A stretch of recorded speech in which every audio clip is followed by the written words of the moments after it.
Morning, everybody. Thank you so much for being on time. We're going to give it a few more minutes because folks are still rolling in, and then we'll go ahead and get started.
Hey, friends, we are at 9:05. I know folks are still rolling in, but we'll go ahead and get started.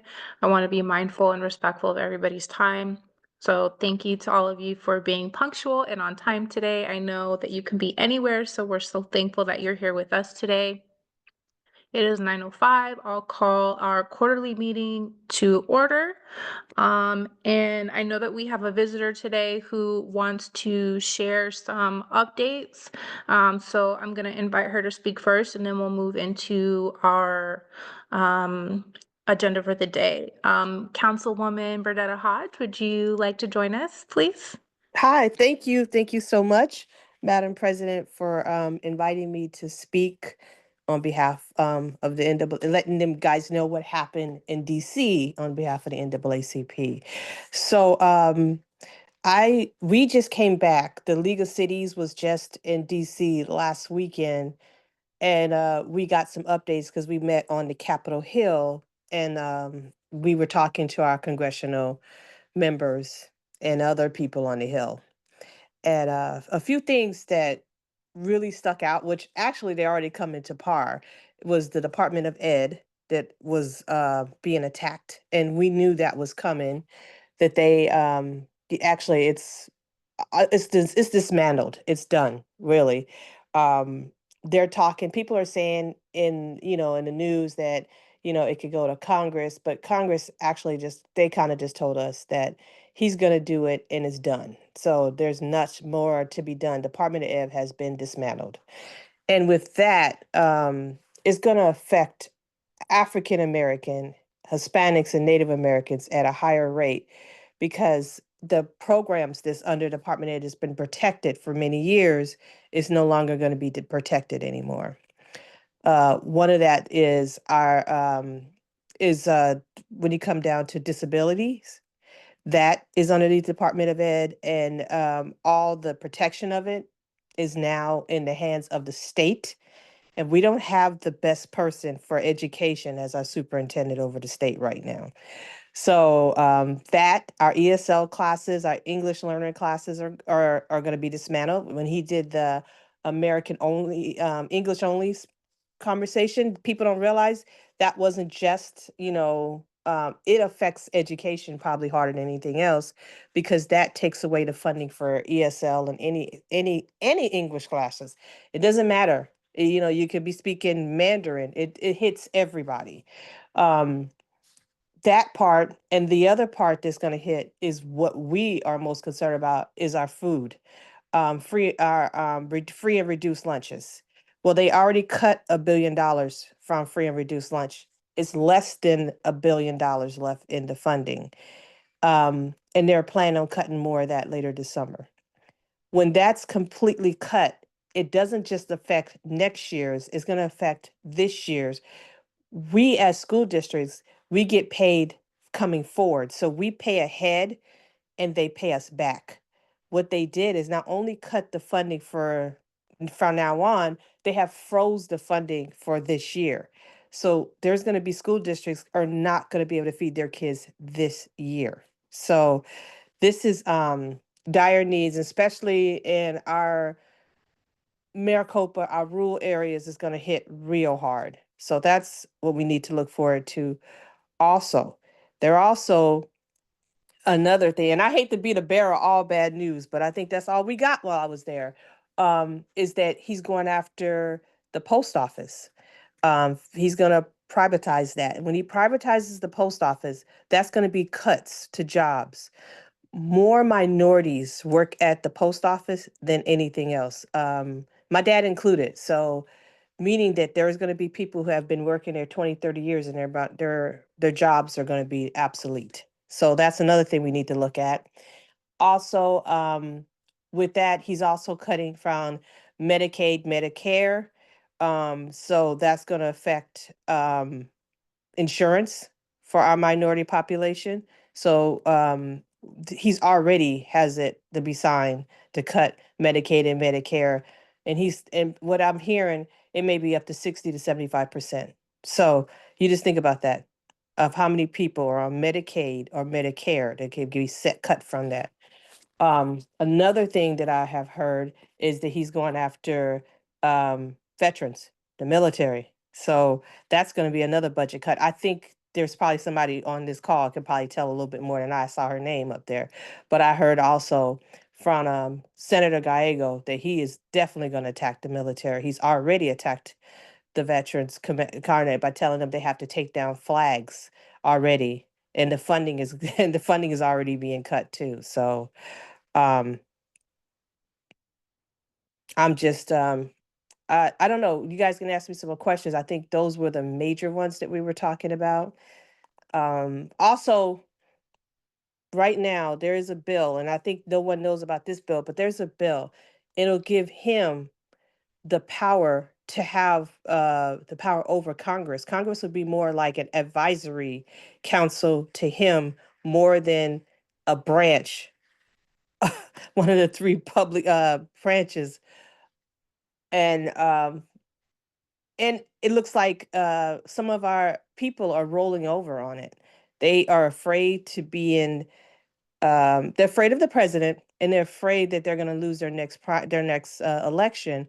So a lot of them are not speaking up, and that's not just. So let's get this straight. It's not just Republicans doing this. This is Democrats too. This is everyone who's afraid of the president. So if you're not in a safe district, people are running scared. So it could be a real thing. And I heard that from 6 of my different congressional people I was there. So it's not just one person saying it out of fear. It's going across it's going across. So this is one thing he's working on. And what a lot of people don't understand is they keep saying, well, the courts are pushing back on him. Of course, the courts are pushing back on him. He wants the courts to push back on him because he wants it to go all the way to the Supreme Court. So just because the courts are pushing back, that's his plan. He's already has the Supreme Court in his pocket. So he wants it to go to the Supreme Court. And the people who are the courts, who are the judges who are not or pushing back against him, he's going after them. He is literally they're he's going after him. He's already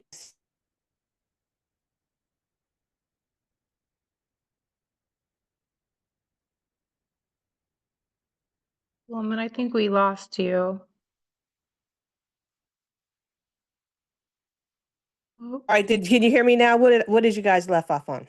Um, he wants folks to sue him so that he can take it to the Supreme Court. Yes. And the judges that are, pushing back against him, he's going after them. So, yeah, so a lot of judges, we're going to lose a lot of good judges in this fight too. Councilwoman, can you talk a little bit about the funding for Medicare, Medicaid? And then I think in the discussion that we had at our Black Leadership Summit, we talked a little bit about where Arizona gets most of their funding for. If I'm not mistaken, Representative Cruz said like roughly 70%. So can you talk a little bit Yep. about those two things? Yep. Roughly 70% of our funding comes from the federal government. When it comes to Medicaid and Medicare, we will be one of the states that's hit the highest on that on losing Medicaid and Medicare. Meaning, when people say Medicaid and Medicare, you think about it from this point of view: Medicaid, SSA. I mean, yeah, Medicaid, SSA. People who are aging in population, they will be most affected by it. Not Medicare. I'm saying Medicaid is more SSA, SSI, more disability, and guess what? We have a high population of that too, and it's gonna affect um at the as we're hearing, maybe 65 to 70% of anybody who's in the state of Arizona has a chance of losing it. And it doesn't matter. It's not determined by what your disability is. So that's another thing. Don't think because you have you have extreme disability, someone doesn't. It doesn't go like that. Anyone can be cut at any time because they put it all in the same pocket when they look at insurance. So, I think a lot of folks, and it was very startling to me as well when we learned this past weekend about not just the Medicare, Medicaid funding cuts, but that Arizona relies roughly 70% on federal funding and that federal funding is going away. I don't think people realize how much our state and really other states, the country in general, is going to be impacted by those cuts. Like if Congress has this money and this money is no longer allowed to come to us, and that's how we have been able to sustain our state for, let's just say, 60 plus years. That's that's jobs, that's healthcare, that's unemployment, that's housing, it's literally just our livelihood that's going away. Um, I'll give you another example that people, just a smaller example. Water plants like Tempe right now was in the midst of getting a brand new water plant so we can have a new water source come into our city because Arizona is waterlocked. We have a water crisis. And now that just froze, and we're not getting any funding for that because that's one more source of water. And that water source wasn't just going to affect Tempe, it was going to hit Guadalupe, it was going to hit parts of Chandler, it was going to hit Mesa. It doesn't just affect on the state level, it affects each city too, because when you go break it down, the state gets certain amount of money, but the city has direct funding coming from the federal governments too. We have programs that we don't go through the state for. We actually go directly through the federal government, And those have been cut or frozen at the same time. So some of the things that you directly impact, like just like roads and freeways that we were having fixed, those are federal funding that what we're doing. There's going to be we're in the middle of a big freeway transformation, and that is frozen right now. So what happens when you see people are still working on it? That's the money that was already spent and we already allocated towards it.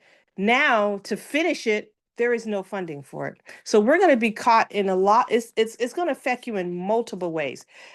Buses, common way that the lower income people get around. Transportation is being cut. That is one of the things that Valley Metro and all the train systems work on is federal funding to have these programs. If that's frozen, that can affect our bus systems. That can affect our train systems.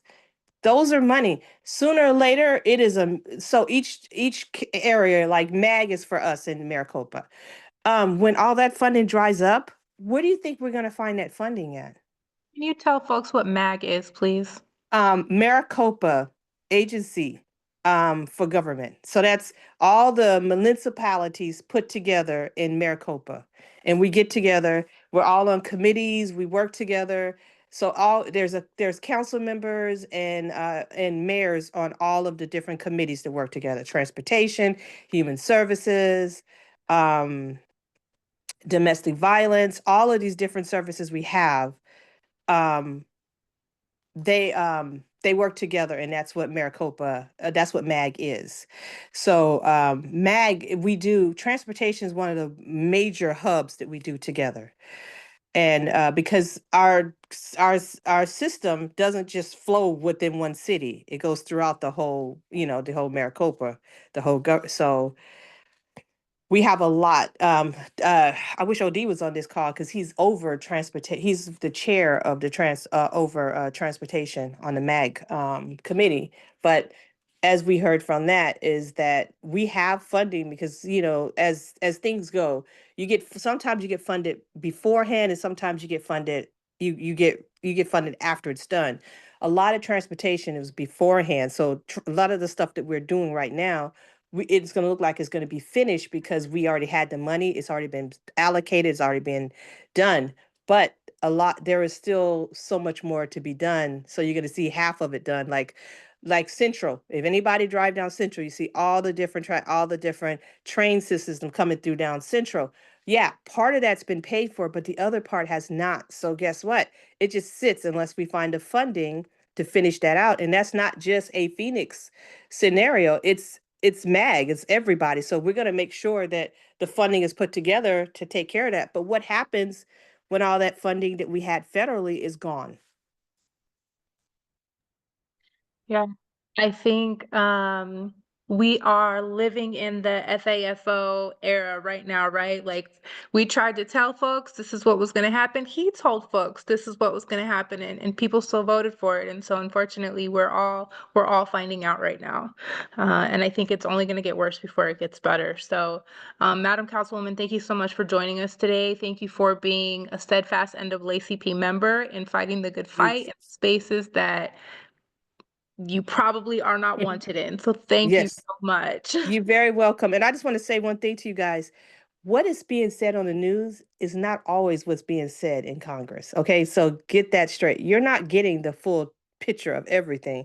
Uh, with Jeb and I, we were on the Hill, and some of the stuff that they were saying, the news is gearing it to not so bad news, but the congressmen were telling us where we were going to get the budget cuts, where the money is not coming. They know already. Some of them know already that they're in the committees and they're hearing it. The news is getting it after the fact, and it's kind of watered down by the news. So we may or may not get it. Some people already know that it's not coming. So I just want to get y'all. I just want to let y'all know that you're getting part of the information from the news. um the other part, you it's almost like you said, F around and find out. It's gonna happen when it happens. Yeah.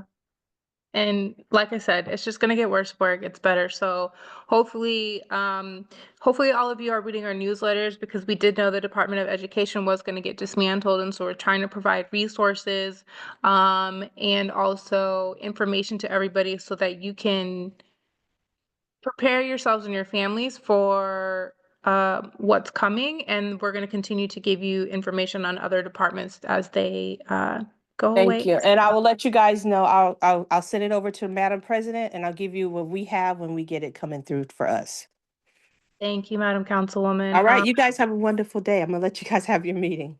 Thank you. All right. Okay, folks, that was a lot, I know.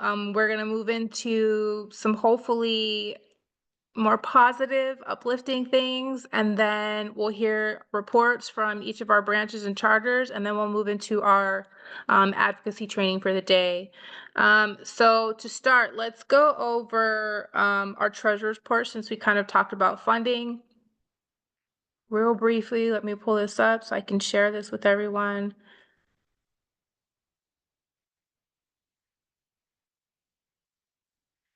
Okay, so you can see that we're going to start with the first one that goes from January 1 to the 31st, and that we had a beginning balance of $40,592.85. We had some income. So the state conference has an Act Blue. So if folks decide that they want to donate to us one time, or they want to donate to us recurringly, they can do so there. So it looks like we had $36.81 come in from those donations, and we had $2,995 in expenses for the month, with an ending balance of $37,634. For February, very, I guess not really similar. We had $55 come in through Act Blue, and then we had an expenses of 529, which left us with a balance of 37,160. And then in March, we're not quite at the end of it yet, and we know that we have some convention expenses that are not on here yet. But we started the month with $37,160. We had a total income so far of $136 come in, and we spent $3,431. So we have an ending balance of $33,865.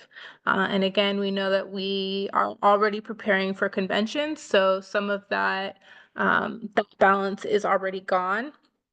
And on that note, even though convention has or national has partnered with some of the hotels to lower the cost, let me tell you, the cost is not low. We at the EC are doing a Verbo instead, because for 2 rooms at one of the hotels that National has partnered with, it was going to cost us roughly $3,000. And so we are just looking at a Verbo, not an Airbnb, because they've kind of sided with the oligarchy, but we have chosen to use Verbo and have found a place that has multiple rooms and was more cost effective. So if you are planning on going to convention, which is in July in North Carolina, I would highly suggest that you start looking at other means, because it's just not it's just not. It's just not. All right. Moving into the next order of business, award nominations. So thank you to those of you who have already nominated folks for some of our state conference awards. If how we're doing it this year, and hopefully moving forward, is that we are asking our NAACP members to nominate people within the community that they feel have done work in the categories that the awards fall into. And then once those nominations have come through, I want to say around the June, July time, we will open up those nominations to the community, and the community will be able to vote on who they want to receive those awards.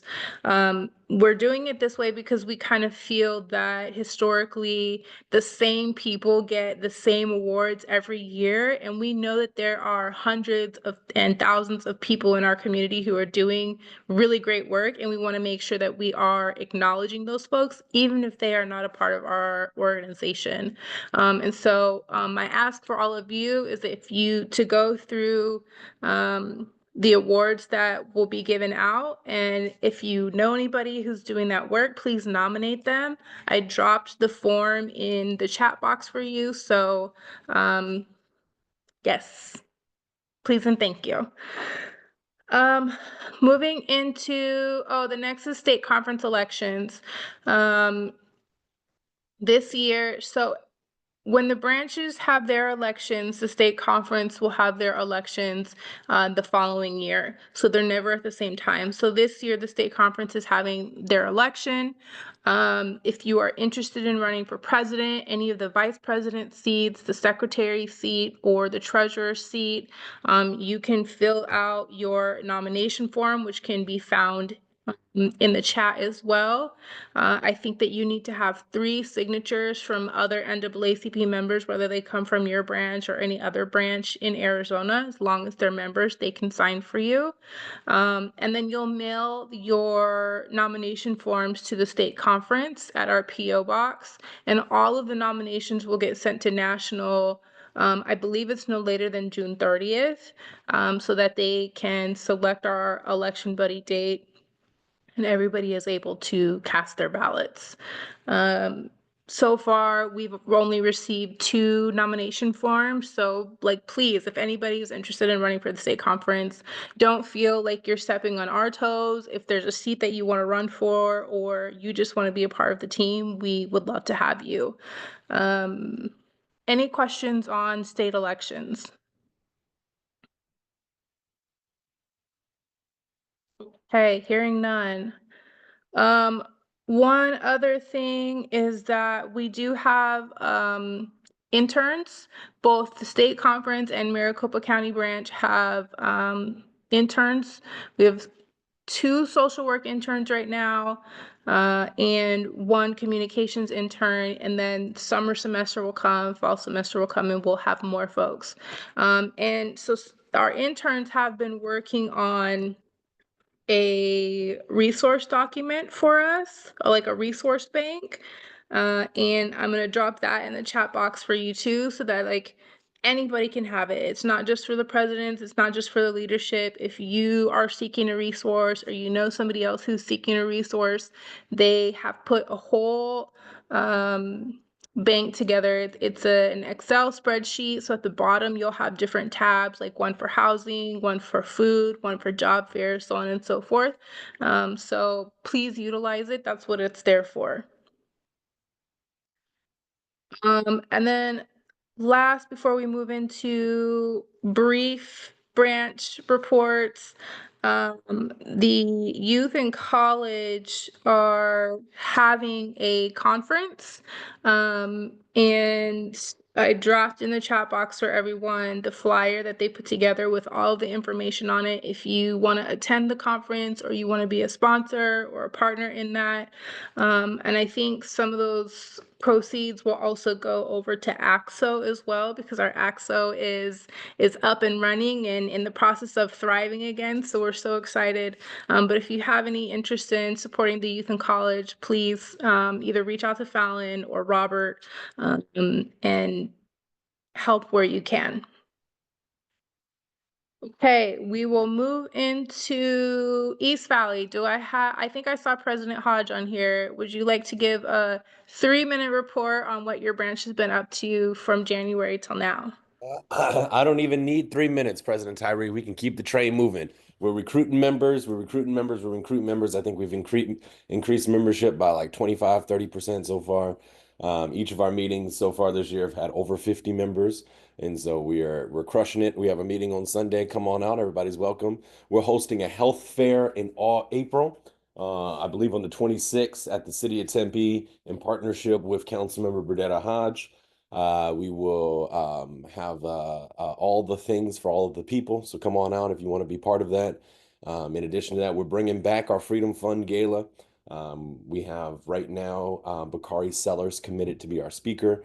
And so we're locking in dates on that. In addition to that, we're working on something. I was in conversation with Secretary Buttigieg, and he is very excited about coming out. So he might be out for our gala, and we're trying to get another big name so that we can drive some attendance. But I'll be sometime in the fall. But once we have all that going, we'll keep you all posted on that. And so just let us know if there's anything that we can do. We're actively recruiting folks to be part of our legal redress committee, do our communications, get out there to events.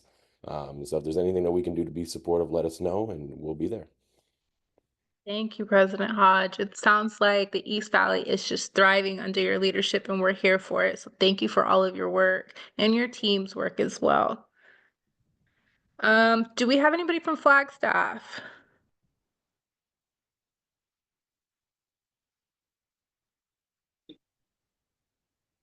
Okay, Good hearing morning. none. Oh, Oh, go ahead. excuse me, pardon me. I am a member of the Flagstaff branch, not part of the leadership team, but I can just share that we are um, actively working on recruitment, planning some local events in collaboration with the local Black community, and also taking up some conversations about the need for collaboration and partnership between the Black community and the Indigenous communities in our region. We had a very interesting share recently from a member of the Indian Health Services, who was sharing about the layoffs that were impacting her team and just the fear that's running through the various Indigenous nations and the need for us to be able to collaborate, partner, and reflect on our shared stories as well as the shared impact of everything that's happening right now on both and all of our communities. So that's kind of where we're at right now. Thank you. Thank you, Ms. Kara. Will you do a quick introduction of who you are to our members who don't know?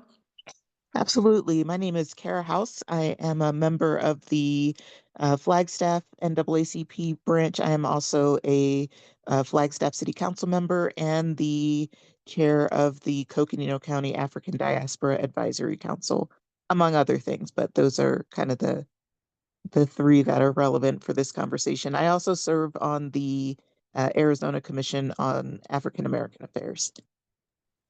We love it. We love to see it. Thank you, Madam Councilwoman, for joining us, for continuing the good fight, and being able to give us an update on what Flagstaff is up to. I need to get Andre and I need to get back up there so we can meet with your members again. So thank you for being here today. Moving into Maricopa, do I have anyone from Maricopa here today?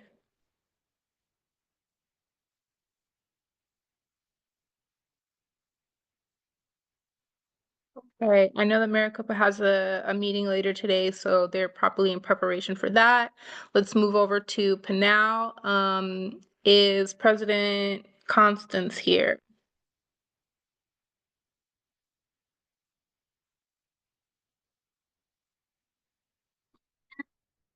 Sierra Vista.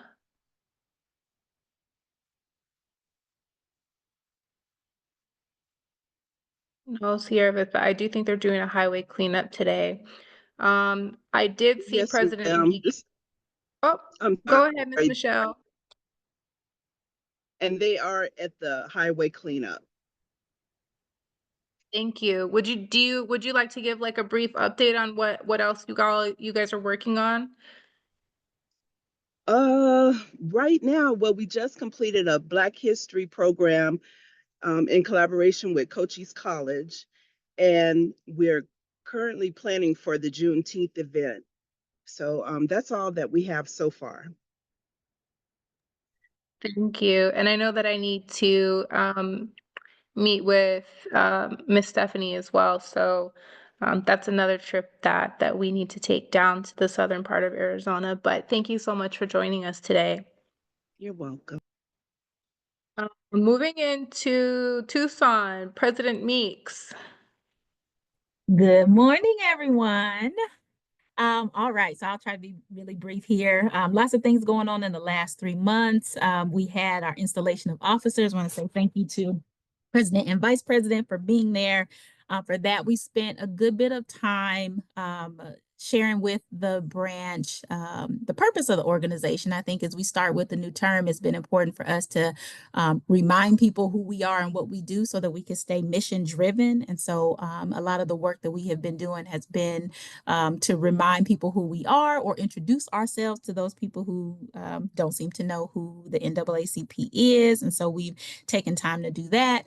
And also to be intentional with our calendar for the year. I have asked each of our committee chairs to get with their committee so that we can do some planning for the year and then share that out so dates don't conflict with other organizations. And, you know, we have people having to pick which event they go to and that kind of thing. And so that has been incredibly fruitful for us so that we can kind of weed out the things that we just do for the sake of doing. And if it is not adding to our mission, then we certainly want to, you know, eliminate those things or think about doing those on our own time.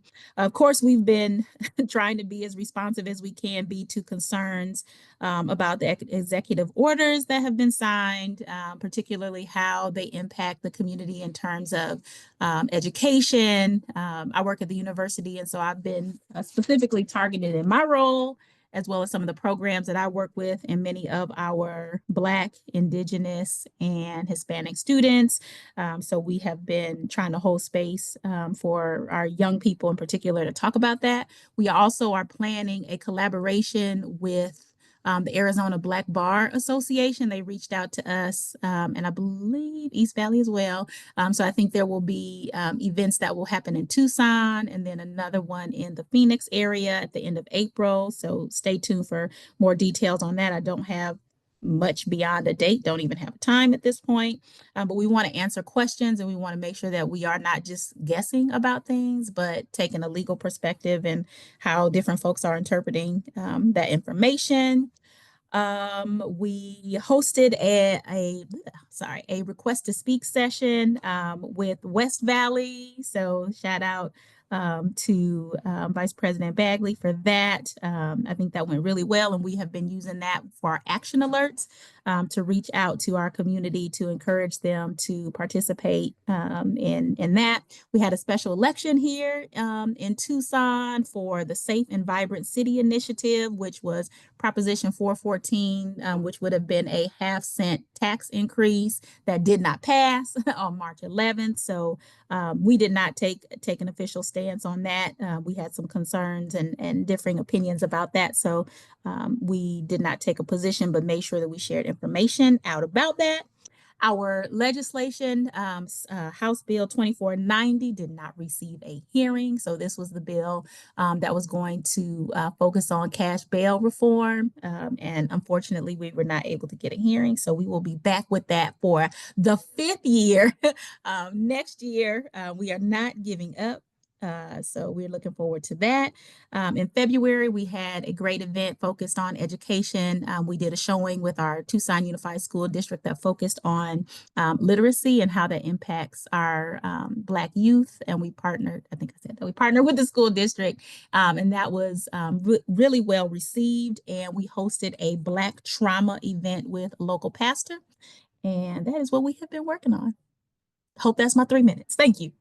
You said that like we haven't done anything, like you haven't done anything down there in Tucson. President Meeks, you are always a highlight because you have so much to share. I don't know how y'all find time to do all the things that you just did in 3 months. But we strive to be like you. We strive to be like Tucson. And I invite you and our other presidents to send the state conference the events that you have going on, because on our website we have a calendar and we would love to be able to put all of the events that you all have going on throughout the year so that people can find you.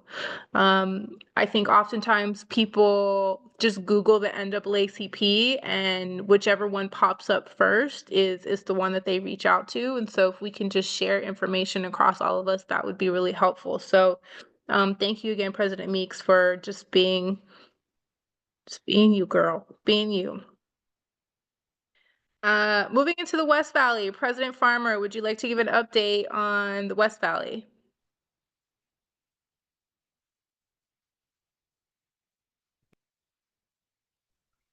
Excuse me. Good morning. Our report will be submitted next week, and I'm on here, and so is our Secretary Teresa. So a few things that we have coming up. This coming Monday and Tuesday, we're going to be meeting at the Avondale City Council. There's for lack of a better word, a rogue council member has been saying some things on Facebook. It's a bipartisan. I'm sorry, yes, a bipartisan position, and she's been making comments and letting it be known that she supports MAGA. She's part of Turning Point USA, and the information that's out right now is Turning Point is supposed to be at this council meeting. So we're asking people to show up at the council meeting just to show some support, actually go against what she's been saying. So right now, what's happening with her on Tuesday, they are supposed to have a special meeting to look at the things that she's been saying and see if they can do anything about that. So we've been asking members in the community to come out on on Monday and Tuesday. And then as always, as President Hodge was saying, we're trying to increase our membership in any and every way that we possibly can, because the more members we have, the more work that we can do. And then, of course, some of the same battles that we've been fighting all along. So that's about it right now. But like I said, Ms. Teresa will have other things to say, and the report will be submitted next week. Thank you. President Farmer, somebody asked in the chat if you can tell us the location and the time of the council meetings. Okay, I'll put it in the chat. Thank you. Ms. Teresa, did you have anything that you wanted to add to what President Farmer shared? Yes, Madam President, I would like to announce that we have a new education chair, Dr. Pamela Sachs-Lawler. We have a new community coordination chair, I guess, slash new and old, Gisette Knight. And we have an amazing new youth advisor named Selena German. She's actually meeting with the youth today for their monthly meeting. We were active during Black History Month. We tabled at the Glendale Community College event, at the Black, Brown, and College Bound event, at ASU West, at the BSU Aqua Fria event, and also at the Black Business Owners of Glendale Black History Month event. And we had a tour at the state capitol with our political action committee. And that was quite an amazing thing for us to do. And that's all, I guess, for right now. Thank you, Ms. Teresa. And thank you, President Farmer, in the West Valley for holding the fort down in the West Valley. It's my hometown, so I appreciate the work that y'all are doing. Yuma, I think I saw Miss President Kate on here. Did she drop off? Miss Beverly. I'm here. Can you hear me? Yes, ma'am. Welcome. Thank you, Madam President. All this stuff is hard to follow coming from little old Yuma. But anyway, we did do our MLK walk, and we had over 100 people at our event. And then in February, we did our Black History, and we missed you all.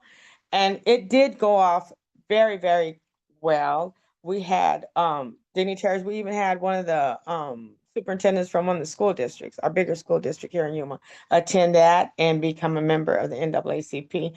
And we're gearing up now for our Juneteenth. And so that's what we're doing in little old Yuma.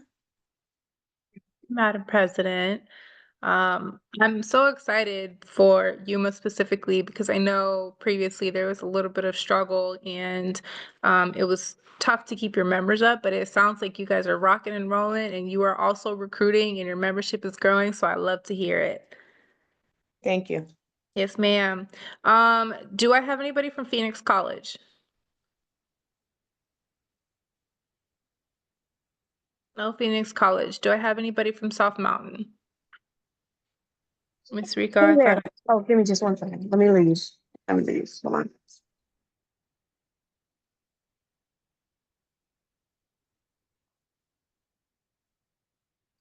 Okay, sorry about that, guys. I'm at my son's practice.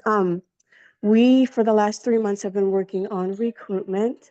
So just working on getting our numbers, to where they need to be. I also had an opportunity to meet with Dr. Westenberg, have lunch with her, and just wanting to have her come in and present with our South Mountain NAACP branch on her From the Circle to the Cipher lecture that she teaches about how call and response comes from Africa and how it's been proliferated into our culture as African Americans. So very excited to partner with her. And then we are working with Fallon to try and see if we can set up a back to school event for the NAACP in July. So just kind of working on those few things, but the biggest priority is just getting the numbers to where they need to be. That's what we're working on. Thank you, Ms. Rika. And I think it's really important to share because I know that Fallon is everywhere and everything and all the time. I want to say that by the end of the month, which is there's only a week left, that Fallon will have successfully put into place 9 of our youth and college charters.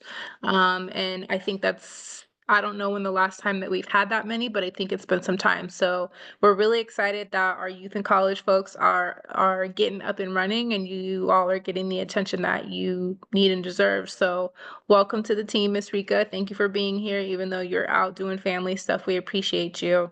No, Fallon has been incredible. She finally had an opportunity to meet with Lucero, and so they had an opportunity to talk about ways to kind of work within FERPA, and Fallon gave us some ideas we didn't even consider.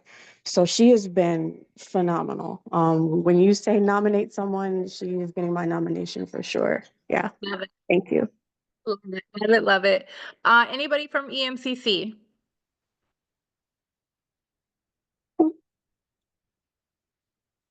Okay, hearing none. We will move into the next portion of our meeting today, and I will turn it over to third VP for the West Valley, Shawana Bagley, who is also the state's political action chair. And Ms. Shawana, floor is yours. Good day, everyone. I hope you are doing well so far. As mentioned, I'm Shawana Bagley, newly elected political action chair for the state conference. I am excited to serve in this capacity. And as mentioned, I've been the vice president and political action chair in our